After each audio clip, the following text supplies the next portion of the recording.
যা মোর বাড়ি থেকে এখনই তুই যা বেরিয়ে যা। ওই অসুখীও না আর কলঙ্কিনীও না কি তাহলে তুই যদি অসুখী না হইস তাহলে কি চিঠিখান মিথ্যা?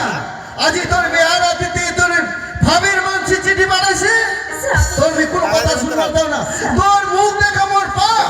তুই এলাই মোর বাড়ি থেকে বেরিয়ে যা, বিরা মোর বাড়ি থেকে। ঠিক আছে যা।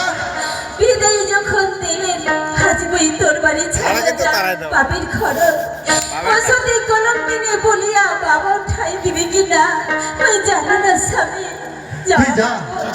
তোর চরণ ধরে মাথায় নেমে যাচ্ছে। হাজি তোর পাও সালামি করলে মোর অমঙ্গল হবে। তুই এই মুহূর্তে মোর বাড়ি থেকে বিরা যা, বেরিয়ে যা। ঠিক আছে স্বামী, ওই যান স্বামী, ওই যান। আর তোর সাথে আমার কোনোদিনও দেখা হবে না স্বামী, ওই যা। তুই যা, তোকে আমি যাবার কইছু, কোনো বাধা তোর মুই দিন না। ঠিক করিছু হাজি, আজি এই বেহারা দিতে এই ভাবের মানুষের চিঠি পাঠাইছে, এটা তো আমি আর সহ্য করবার পারিম না।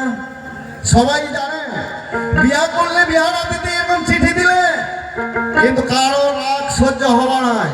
মুই ঠিক করিছু, ঠিক ভালো করিছু। যখন ওর ভাবের মানসি আছে তাহলে ওর ভাবের মানসি ঠিনাই যাবার পারে।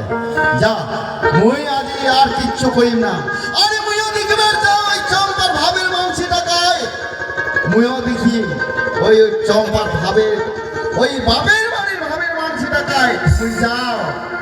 ছোট সাইজের একটা বানায় নেবেন বউ গদ্দি।